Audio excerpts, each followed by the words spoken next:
여러분, 가족이 갑자기 돌아가셨을 때 우리는 항상 이렇게 말합니다. 전조 증상이 분명 있었을 텐데 왜 그때 몰랐을까? 왜 병원에 가지 않았을까? 후회합니다. 너무 늦게 알아차렸다고요. 그런데 말이죠. 실제로 사망하시기 전 2주에서 1개월 사이 우리 몸은 5가지 명확한 신호를 보냅니다. 분명한 경고를 보내요. 하지만 90%의 가족들이 이 신호를 그냥 늙어서 그런가 보다, 원래 그래, 이렇게 넘겨버립니다. 신장은 90%가 망가져도 아무 말이 없습니다. 간도 70%가 손상돼도 침묵하죠. 그런데 우리 몸이 마지막으로 보내는 이 신호들만큼은 절대 침묵하지 않아요. 큰 소리로 외칩니다. 지금 위험하다고요. 하지만 여러분, 너무 두려워하지 마십시오. 오늘 제가 이 영상을 만든 이유는 공포를 드리기 위해서가 아닙니다. 이 신호를 알아차리고 2주 안에 병원에 가면 80% 이상 생명을 구할 수 있기 때문입니다. 80%요. 실제로 72세 김철수 할아버지는 이 신호 하나를 알아차려 췌장암 초기를 발견하고 지금까지 건강하게 손주들을 돌보고 계십니다. 70세 박영희 할머니는 이 신호 덕분에 뇌경색 골든타임 안에 치료받아 정상 생활을 하고 계시고요. 본격적인 이야기를 시작하기 전에 잠깐, 여러분은 지금 어디서 이 영상을 보고 계신가요? 편안한 안방이신가요? 출근길 지하철이신가요? 혹시 부모님 댁에서 부모님과 함께 보고 계신가요? 댓글로 여러분이 어디서 이 영상을 보고 계신지도 꼭 알려주세요. 그리고 구독 버튼과 좋아요도 한 번씩만 눌러주시면 감사하겠습니다. 여러분의 작은 손길이 더 많은 어르신께 건강 정보를 전하는 힘이 됩니다. 오늘 이 영상 하나가 누군가의 생명을 구할 수 있어요. 자, 그럼 본격적으로 이야기를 시작해 볼까요? 우리나라 65세 이상 어르신 중 매년 5만 명이 갑작스러운 질병으로 돌아가십니다. 하루 평균 137명이요. 이 중 절반 이상이 사전 신호를 무시했거나 몰랐던 경우입니다. 더욱 충격적인 것은 이렇게 돌아가신 분들의 가족 73%가 나중에 이렇게 말한다는 겁니다. 그러고 보니 2주 전부터 이상했어요. 밥을 잘 안 드셨어요. 자꾸 피곤하다고 하셨어요. 그런데 우리는 그냥 늙어서 그런가 보다 했죠. 여러분, 늙어서가 아닙니다. 그건 우리 몸이 보내는 마지막 경고였습니다. 왜 우리 몸은 사망하기 전에 신호를 보낼까요? 우리 몸은 생각보다 훨씬 똑똑합니다. 어딘가 중요한 장기가 망가지기 시작하면 몸 전체가 비상 상태에 들어갑니다. 마치 배에 구멍이 났을 때 선원들이 비상벨을 울리는 것처럼요. 심장이 약해지면 온몸에 피가 제대로 안 돌아갑니다. 그럼 뇌도 심장도 간도 모두 영양이 부족해집니다. 폐에 문제가 생기면 산소 공급이 줄어듭니다. 그럼 모든 세포가 숨을 못 쉬는 거예요. 신장이 망가지면 노폐물이 쌓입니다. 독소가 온몸을 돌아다니는 셈이죠. 이렇게 우리 몸의 중요한 장기 하나가 무너지기 시작하면 다른 장기들도 도미노처럼 함께 무너집니다. 그 과정에서 우리 몸은 5가지 명확한 신호를 보냅니다. 살려달라고요. 도와달라고요.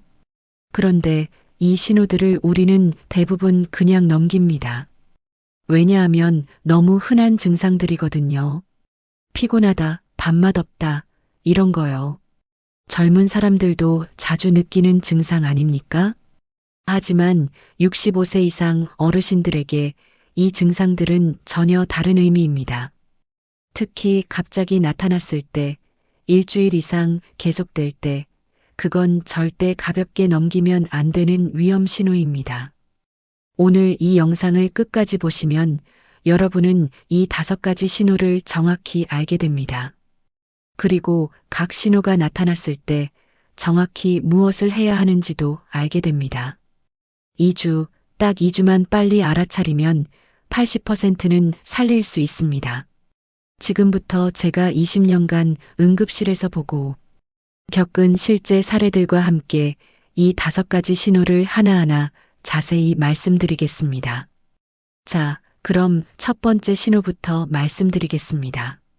첫 번째 신호는 식욕 급감과 체중 감소입니다. 많은 분들이 이렇게 말씀하세요. 나이 들면 원래 밥맛이 없는 거 아니에요? 젊을 때처럼 못 먹는 게 당연한 거 아닌가요? 아닙니다. 절대 아닙니다. 건강한 어르신들은 70대, 80대가 되어도 식욕이 정상입니다. 오히려 평생 먹던 만큼 드세요. 김치 한 조각, 된장찌개 한 그릇이 여전히 맛있으시거든요. 그런데 갑자기, 정말 갑자기 밥맛이 없어지는 겁니다. 한두 끼가 아니라 계속요. 3일, 일주일, 2주. 먹어도 맛이 없어요. 억지로 넘기는 거죠. 이건 절대 정상이 아닙니다. 왜 이런 일이 생길까요? 우리 몸의 식욕은 뇌의 시상하부라는 곳에서 관리합니다. 마치 중앙통제실 같은 곳이에요. 이곳에서 우리 몸 전체의 상태를 체크하고 있어요. 에너지가 필요하면 배고프다는 신호를 보내고 충분하면 배부르다는 신호를 보내죠. 그런데 우리 몸의 중요한 장기, 간이나 신장이나 심장이 망가지기 시작하면 어떻게 될까요? 우리 몸 전체가 비상 모드로 들어갑니다. 에너지를 아껴야 하거든요. 그럼 뇌가 판단합니다. 지금은 밥 먹을 때가 아니다. 지금은 살아남아야 할 때다. 그래서 식욕을 꺼버립니다. 스위치를 내리는 거예요. 게다가 장기가 망가지면 염증 물질이 나옵니다. 이 염증 물질이 혈액을 타고 온몸을 돌아다니면서 식욕 중추를 억제해요. 음식 냄새도 싫어지고 먹어도 토할 것 같아집니다. 더 무서운 건 뭔지 아세요? 암세포가 자라고 있을 때도 똑같은 일이 벌어집니다. 암세포는 어마어마한 에너지를 먹어치워요. 정상세포의 20배나 되는 에너지를요. 그럼 우리 몸의 영양분이 전부 암세포한테 가버립니다. 정작 우리는 배고픈데 먹어도 암세포만 살찌는 거죠.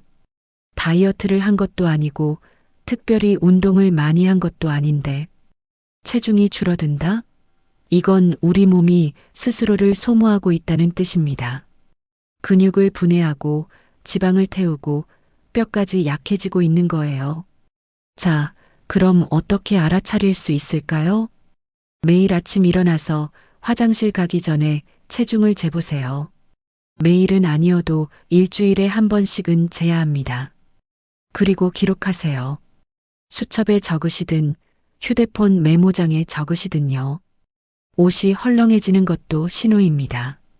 바지가 자꾸 내려와요. 허리띠를 한 칸 더 조여야 하고요. 팔에 살이 쏙 빠져서 뼈가 만져집니다. 이것도 명확한 신호예요. 그렇다면 이 신호가 나타났을 때 뭘 해야 할까요? 즉시 병원에 가셔야 합니다. 내과에 가서 혈액 검사를 받으세요. 간 기능, 신장 기능, 갑상선 기능, 염증 수치, 암 표지자까지 전부 확인해야 합니다. 그리고 복부 초음파나 CT 촬영도 필요할 수 있어요. 제가 겪은 사례를 하나 말씀드릴게요. 68세 이순자 할머니였습니다. 이 할머니는 평소에 식성이 정말 좋으셨어요. 그런데 3주 동안 밥맛이 없다고 하셨대요. 가족들은 날씨가 더워서 그런가 보다 했습니다. 그런데 며느리가 우연히 제 영상을 보고 깜짝 놀라셨대요. 체중을 재봤더니 3주 만에 4kg이 빠진 거예요. 즉시 병원에 모시고 갔죠. 검사 결과 담낭암 초기였습니다. 그 며느리의 빠른 판단 덕분에 수술로 완치하셨어요. 만약 그때 그냥 넘어갔다면 어땠을까요? 생각만 해도 아찔합니다. 자, 이제 두 번째 신호를 말씀드리겠습니다. 두 번째 신호는 극심한 피로와 무기력입니다. 여러분, 피곤하다는 말 정말 자주 하시죠? 나이 들면 당연히 피곤한 거 아닌가요? 아닙니다. 여기서 말하는 피로는 그냥 피곤한 게 아니에요. 평소에 하던 일을 못할 정도의 피로입니다. 예를 들어 평소에는 동네 한 바퀴 산책을 하셨어요. 그런데 지금은 현관문 밖에 나가는 것도 힘듭니다. 집안에서도 소파에만 누워 계세요. TV 보는 것도 귀찮아요. 그냥 눈 감고 있고 싶어요. 이건 그냥 피곤한 게 아닙니다. 우리 몸이 에너지를 만들지 못하고 있다는 신호예요. 왜 이런 일이 생길까요? 우리 몸의 에너지는 어디서 나올까요? 바로 세포 안의 미토콘드리아라는 작은 발전소에서 나옵니다. 이 미토콘드리아가 산소와 영양분을 가지고 에너지를 만들어요. 그런데 심장이 약해지면 어떻게 될까요? 피가 제대로 안 돌아갑니다. 그럼 산소와 영양분이 세포까지 못 가요. 미토콘드리아가 재료가 없으니 에너지를 못 만드는 거죠. 마치 석탄 없는 화력 발전소 같아요. 폐에 문제가 생기면 더 심각합니다. 산소를 제대로 못 받아들이거든요. 그럼 온몸이 산소 부족 상태가 됩니다. 세포들이 숨을 못 쉬는 거예요. 그럼 당연히 에너지가 안 나오죠. 간이나 신장이 망가지면 또 다릅니다. 노폐물과 독소가 쌓입니다. 이 독소들이 혈액을 타고 온몸을 돌아다니면서 세포를 공격해요. 세포가 제대로 일을 못하게 만듭니다. 마치 공장에 쓰레기가 가득 쌓여서 작업을 못하는 것과 같아요. 그럼 어떻게 알아차릴 수 있을까요? 평소에 할 수 있던 일을 체크해 보세요. 계단 한 층 올라가기, 빨래 널기, 청소하기, 장 보러 가기. 이런 일상적인 일들을 여전히 할 수 있나요? 만약 이런 일들이 갑자기 힘들어졌다면 그건 위험 신호입니다. 특히 하루 종일 누워만 있고 싶다. 일어나는 것 자체가 힘들다. 이러면 매우 위험해요. 또 하나, 낮에 자꾸 졸립니다. 밤에 잠을 잤는데도 낮에 졸아요. TV 보다가도 잠들고, 식사하다가도 졸고, 대화하다가도 고개를 떨구고 있어요. 이것도 명확한 신호입니다. 그렇다면 이 신호가 나타났을 때 뭘 해야 할까요? 바로 병원에 가셔야 합니다. 심장 검사를 받으세요. 심전도 심장 초음파를 찍어야 해요. 혈액 검사로 빈혈이 있는지, 갑상선 기능은 정상인지도 확인해야 하고요. 흉부 엑스레이로 폐를 확인하는 것도 중요합니다. 74세 박정우 할아버지의 경우를 말씀드릴게요. 이 할아버지는 평소에 등산을 정말 좋아하셨어요. 일주일에 3번씩 동네 뒷산을 오르셨죠. 그런데 갑자기 피곤하다고 하시더래요. 2주 동안 등산을 한 번도 안 가셨대요. 가족들은 그냥 나이 들어서 그런가 보다 했습니다. 그런데 3주째 되니까 집안에서도 거의 움직이질 않으셨어요. 소파에만 누워 계시는 거예요. 그제야 가족들이 이상하다 싶어서 병원에 모시고 갔습니다. 검사 결과 심부전이었어요. 심장이 약해져서 온몸에 피를 제대로 못 보내고 있었던 거죠. 다행히 약물 치료와 생활 습관 개선으로 지금은 다시 가벼운 산책을 하실 수 있게 되셨습니다. 만약 한 달 더 늦었다면 어땠을까요? 생각하기도 싫습니다. 여러분, 피곤하다는 말을 절대 가볍게 넘기지 마세요. 특히 갑자기 나타난 피로, 일주일 이상 계속되는 피로는 반드시 병원에서 확인하셔야 합니다. 자, 이제 3번째 신호를 말씀드리겠습니다. 이 신호는 정말 무섭습니다. 3번째 신호는 갑작스러운 의식 변화입니다. 의식 변화라고 하면 어렵게 느껴지시죠? 쉽게 말씀드릴게요. 평소와 다르게 멍해지거나 헷갈리는 증상입니다. 오늘이 며칠인지 모르고 방금 한 말을 기억 못하고 같은 질문을 계속 반복하고 길을 잃어버리고 이런 증상들이에요. 많은 분들이 이렇게 생각하세요. 나이 들면 깜빡깜빡하는 거 당연한 거 아니에요? 치매 초기 아닌가요? 아닙니다. 갑자기 나타난 의식 변화는 치매가 아닙니다. 훨씬 더 위험한 신호예요. 왜 이런 일이 생길까요? 우리 뇌는 몸무게의 2%밖에 안 되는 작은 장기입니다. 그런데 이 작은 뇌가 우리 몸 전체 산소의 20%를 소비해요. 엄청난 에너지를 쓰는 거죠. 마치 작은 슈퍼컴퓨터처럼요. 그럼 뇌의 산소와 영양분이 제대로 안 가면 어떻게 될까요? 뇌세포가 죽기 시작합니다. 특히 기억을 담당하는 해마라는 부분, 판단을 담당하는 전두엽이라는 부분이 가장 먼저 타격을 받아요. 이 부분들이 산소에 가장 민감하거든요. 심장이 약해져서 뇌로 가는 피가 줄어들면 어떻게 될까요? 뇌가 산소 부족 상태가 됩니다. 혈관이 막혀도 똑같아요. 뇌경색이나 뇌출혈이 오기 직전에도 이런 증상이 나타납니다. 그리고 신장이나 간이 망가져서 독소가 쌓이면 그 독소가 뇌까지 가서 뇌세포를 공격해요. 더 무서운 건 감염입니다. 폐렴이나 요로 감염 같은 감염이 심해지면 염증 물질이 온몸을 돌아다닙니다. 이게 뇌까지 가면 뇌가 제대로 작동을 못해요. 의식이 흐려지는 거죠. 그렇다면 어떻게 알아차릴 수 있을까요? 간단한 질문 3가지를 해보세요. 오늘이 몇 월 며칠이에요? 지금 어디에 있어요? 아침에 뭐 드셨어요? 이 3가지 질문에 제대로 대답을 못하면 위험합니다. 또 하나, 평소와 다른 행동을 하시나요? 예를 들어 새벽에 옷을 입고 밖에 나가려고 하세요. 집안을 서성이면서 뭔가를 찾으세요. 가족을 못 알아보기도 하고요.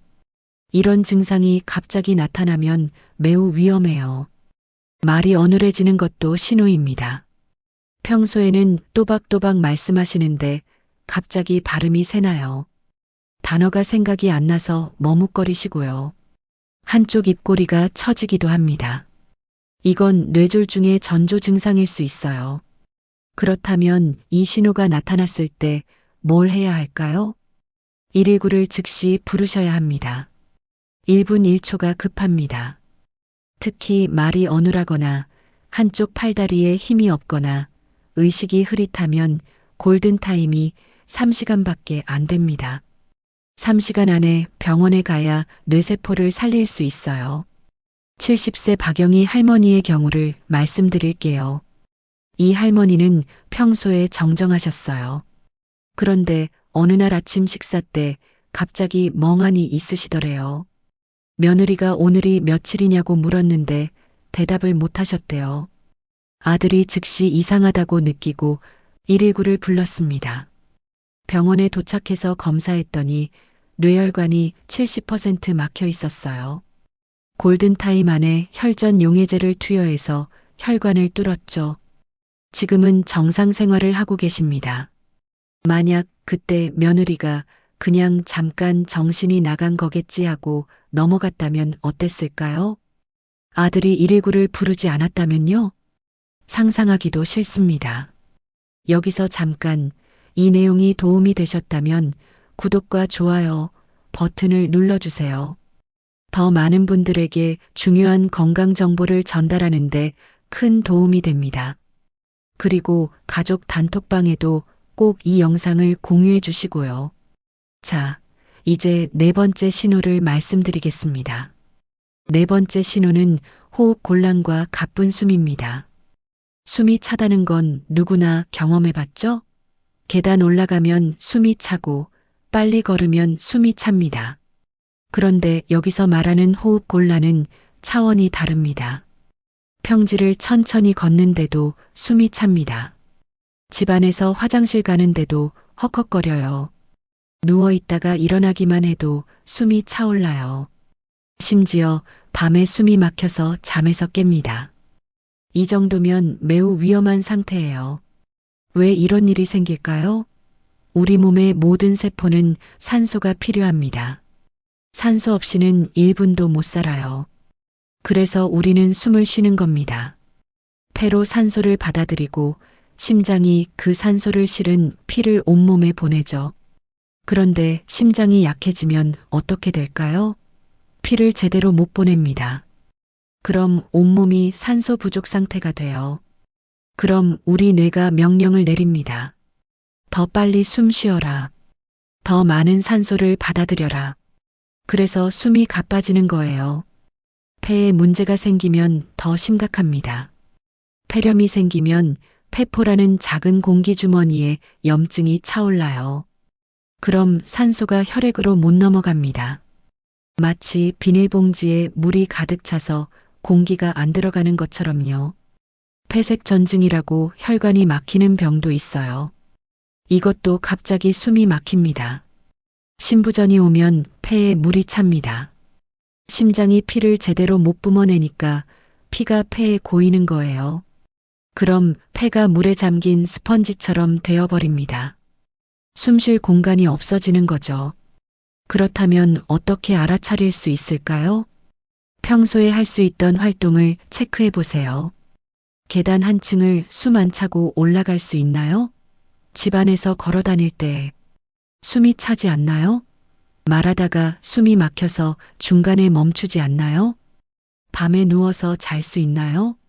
이게 정말 중요합니다.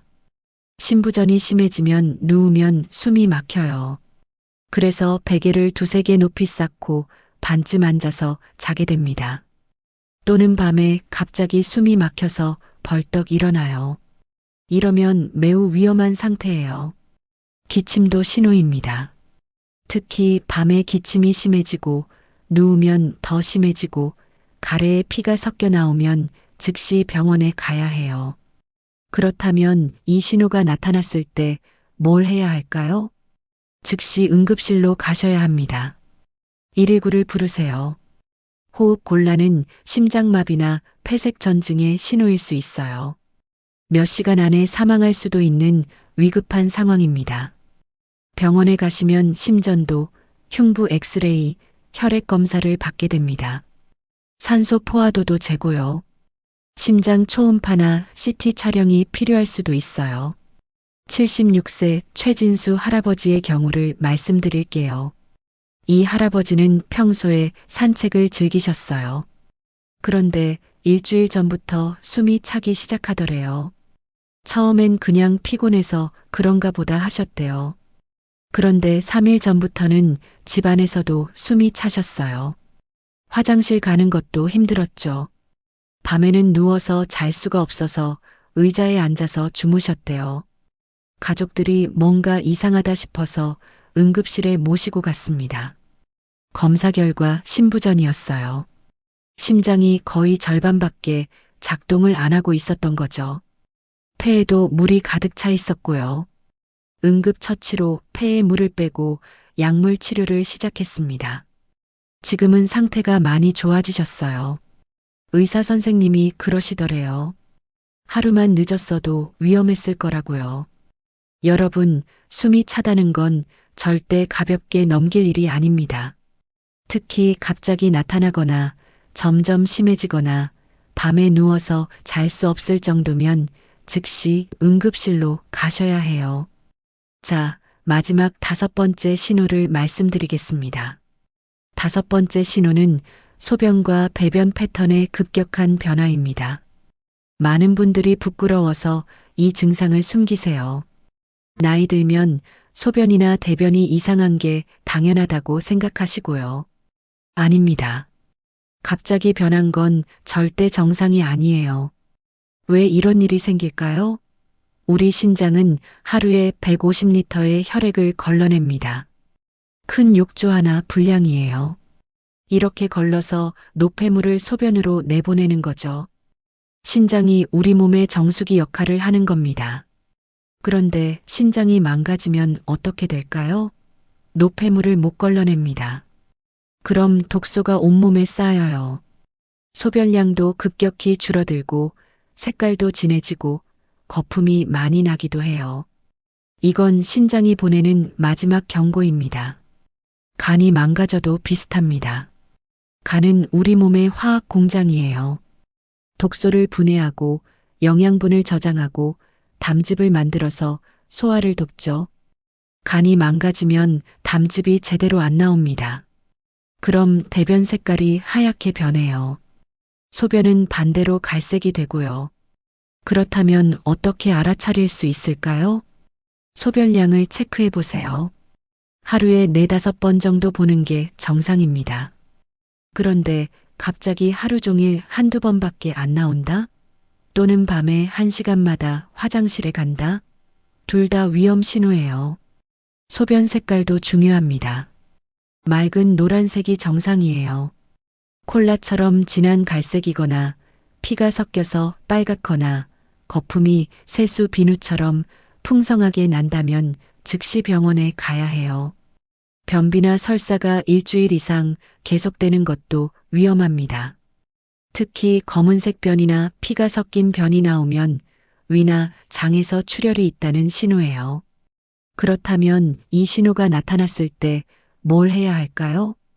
내과에 가서 신장 기능 검사와 간 기능 검사를 받으세요. 소변 검사도 필수고요. 복부 초음파로 신장과 간의 상태를 확인해야 합니다. 자, 여기서 제가 절대 잊을 수 없는 감동적인 사례를 하나 말씀드리겠습니다. 72세 김철수 할아버지의 이야기입니다. 김철수 할아버지는 평생 건강하게 사셨어요. 담배도 안 피우시고 술도 거의 안 드시고 매일 아침 운동도 하시는 모범적인 분이셨죠. 그런데 3주 전부터 이상한 증상이 나타나기 시작했습니다. 밥맛이 없으셨어요. 평소에 2그릇씩 드시던 분이 한 그릇도 제대로 못 드시더래요. 가족들은 날씨가 더워서 그런가 보다 했습니다. 그런데 일주일이 지나도 계속 밥을 안 드시는 거예요. 며느리가 걱정이 되어서 체중을 재봤습니다. 3주 만에 5kg이 빠진 거예요. 며느리는 깜짝 놀라서 인터넷을 뒤지기 시작했어요. 그러다 우연히 제 영상을 보게 되었죠. 식욕 급감과 체중 감소가 위험 신호라는 내용이었습니다. 며느리는 다음날 바로 시아버지를 병원에 모시고 갔습니다. 혈액 검사를 하고 복부 초음파를 찍고 CT까지 촬영했어요. 검사 결과 췌장암 초기였습니다. 췌장암은 침묵의 암이라고 불립니다. 증상이 거의 없다가 발견되면 이미 말기인 경우가 대부분이에요. 그런데 김철수 할아버지는 초기에 발견한 거죠. 바로 수술을 받으셨습니다. 수술 후 항암 치료도 받으셨어요. 힘든 시간이었죠. 구토도 하시고 머리카락도 빠지고 체력도 많이 떨어지셨어요. 하지만 가족들의 헌신적인 간호와 할아버지의 강한 의지로 치료를 잘 마치셨습니다. 지금은 어떻게 되셨을까요? 지금도 건강하게 지내고 계십니다. 손주들 유치원 등하원도 시키시고 주말이면 공원에서 손주들과 공놀이도 하세요. 2년이 지난 지금까지 재발도 없으시고요. 김철수 할아버지가 제게 이렇게 말씀하셨습니다. 며느리가 제 생명의 은인입니다. 만약 며느리가 그냥 넘어갔다면, 만약 병원에 가지 않았다면 저는 지금 이 자리에 없었을 겁니다. 췌장암은 발견이 늦으면 생존율이 5%밖에 안 된다고 하더군요. 하지만 초기에 발견하면 80% 이상 살 수 있다고 해요. 며느리도 눈물을 흘리며 말씀하셨습니다. 그냥 넘어갈까 하다가도 계속 마음에 걸렸대요. 영상에서 본 내용이 자꾸 생각났다고요. 그래서 용기 내서 병원에 모시고 갔는데 정말 다행이었다고 하시더라고요. 여러분, 이 이야기가 바로 오늘 제가 이 영상을 만든 이유입니다. 사랑하는 가족을 지키는 건 의사가 아니라 바로 여러분입니다. 작은 신호 하나를 놓치지 않는 것, 그게 생명을 구합니다. 자, 오늘 배운 내용을 정리해 드릴게요. 첫째, 식욕 급감과 체중 감소. 일주일에 1kg 이상 빠지면 즉시 병원입니다. 둘째, 극심한 피로와 무기력. 평소 하던 일을 못할 정도면 심장과 폐를 검사하세요. 셋째, 갑작스러운 의식 변화. 날짜나 장소를 못 맞추면 119를 부르세요. 넷째, 호흡 곤란과 가쁜 숨. 밤에 누워서 잘 수 없으면 즉시 응급실입니다. 다섯째, 소변과 배변 패턴 급변. 소변량이 줄거나 색깔이 이상하면 신장과 간을 검사하세요. 오늘 당장 실천할 수 있는 단 하나를 말씀드리겠습니다. 지금 바로 부모님께 전화하세요. 요즘 밥은 잘 드세요? 피곤하지 않으세요? 이렇게 물어보세요. 그리고 이 5가지 신호를 가족 단톡방에 공유하세요. 오늘 내용이 도움이 되셨다면 꼭 좋아요와 구독을 눌러주세요. 그리고 여러분의 소중한 가족과 친구들에게도 이 영상을 공유해 주세요. 여러분의 작은 나눔이 누군가의 생명을 바꿀 수 있습니다. 좋아요, 구독, 공유는 더 많은 어르신의 건강을 지켜줍니다. 여러분은 어디에서 이 영상을 보고 계신가요? 댓글로 여러분이 어디서 이 영상을 보고 계신지, 그리고 오늘 영상이 도움이 되셨는지도 꼭 알려주세요. 여러분의 댓글 하나하나가 저에게 큰 힘이 됩니다. 오늘 이 영상이 누군가의 생명을 구하는 계기가 되길 진심으로 바랍니다. 사랑하는 가족들과 행복한 시간 많이 보내세요. 여러분 모두 건강하게 오래 사시길 바랍니다. 감사합니다.